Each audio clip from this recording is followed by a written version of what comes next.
Welcome to Shorty SuperCoach and welcome to my press conference. First week of Classic Finals, but as you would have known, looking at the weekend preview, I was pretty firmly focused on my SuperCoach draft, which I did get through with a bit of a win, which I was pretty pleased about. So I got the grand final next week. So I must say the draft did occupy a fair bit of my mind, I must say. But as you can see with the Classic, not a great score. But as we look at my side in a moment, there wasn't a stack of bad, just probably not enough good scores, like genuine good scores.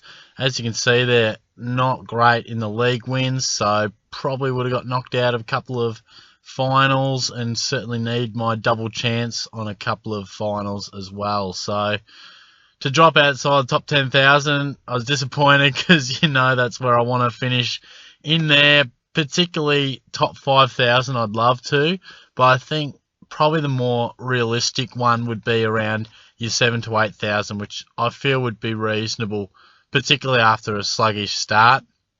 A few things to keep us occupied throughout the week, though, particularly Grundy and Joel Sell would be at the forefront. I'll take a look at my side. And look, as you can see, I'll run through it.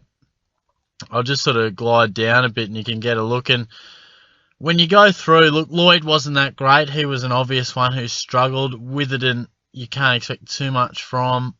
Came in for Dangerfield off the bench there. Selwood, the 82, was injured for the most part. And otherwise, there's no one that you go, gee, they had a shocker. But not enough guys probably had good games. I think I counted up before. I think it was 9 tons. What we got? 2 in the back line.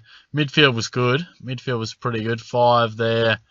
1 there, so what are we up to? 8, and of course McRae was outstanding. But Captain Martin, which was good, but I probably just didn't get enough big scores and probably missed out. Probably went down the rankings a bit because I missed out on a Gawn or a Sloan, a Neil, maybe a Fife. Just didn't have enough 120 plus scorers or even just 3-figure scorers. Like you'd like to think that certainly Williams can give me a ton. Doherty, not going to complain about him. He's been great. But Adalhouse is below par. Steph Martin's below par. Elliot Yeo below par. Higgins, Lynch, Nankervis, Heaney. Now, they're all scores between 70 and 90. So, if you scatter them over a few weeks and they dish those up, then it's not necessarily bad. But the fact that I probably had 5, 6, 7, 8 guys who scored around that 70 to 90 mark that weren't necessarily poor, but not their best performance, really hurt me. So when you look at it, you go, gee, they're having an okay game. So you're not disappointed because they haven't let you down as such, but you haven't had enough guys who have gone, yeah, they're in the top handful of players on the ground. Going through individually, Adams was very good. Doherty, as I said, not going to get annoyed about a 75 from him. He's been amazing. Laird was pretty good. Tui was pretty reasonable as well, particularly early in what was a tough night for the Cats.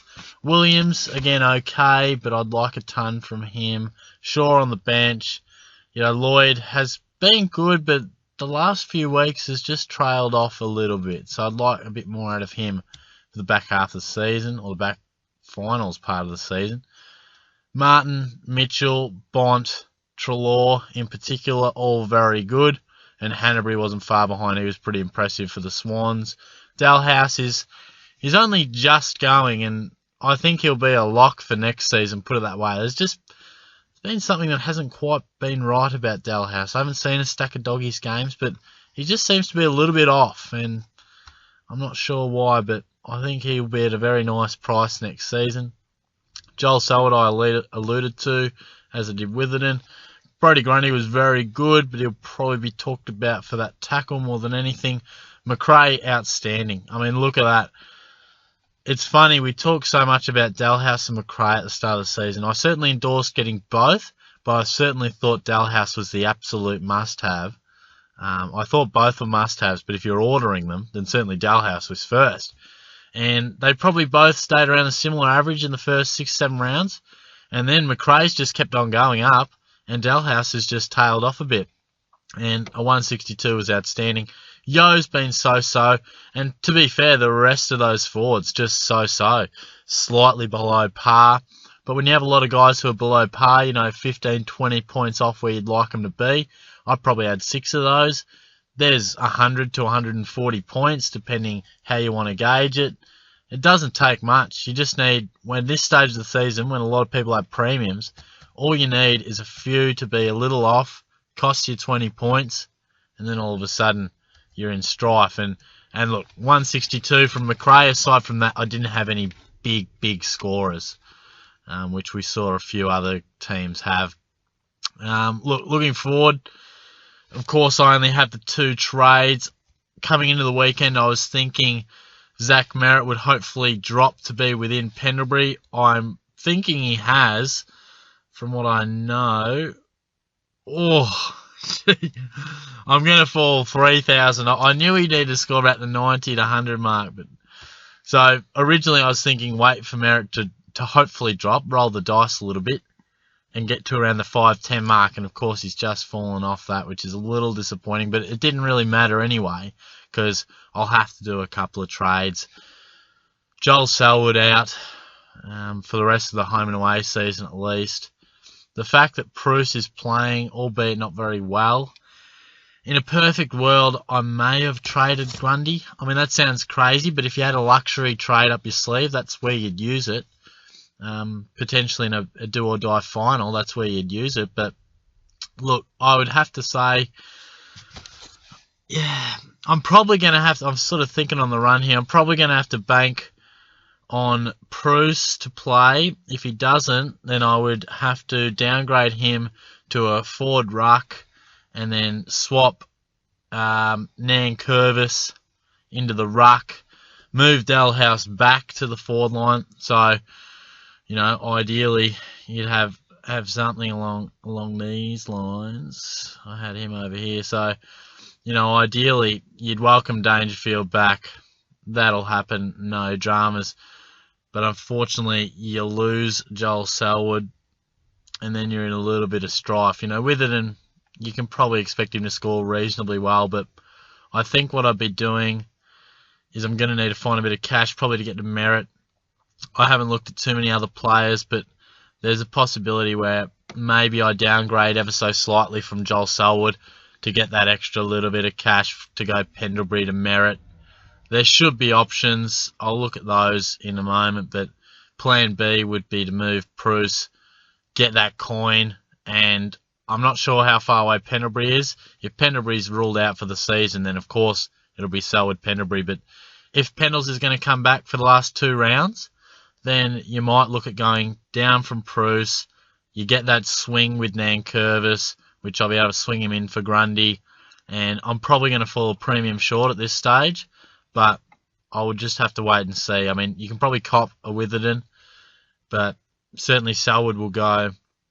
It's disappointing that he's at 473. You know, both Pendlebury and Selwood, classic players of the game, been outstanding for us. And the times that they do let us down, they've just unfortunately had a bit of a lean streak in their scoring, which means we're a bit limited for options. But look, overall, I'm not pleased about it, but it's just an okay score. At this stage of the season, it's very competitive. You can't just be dishing up.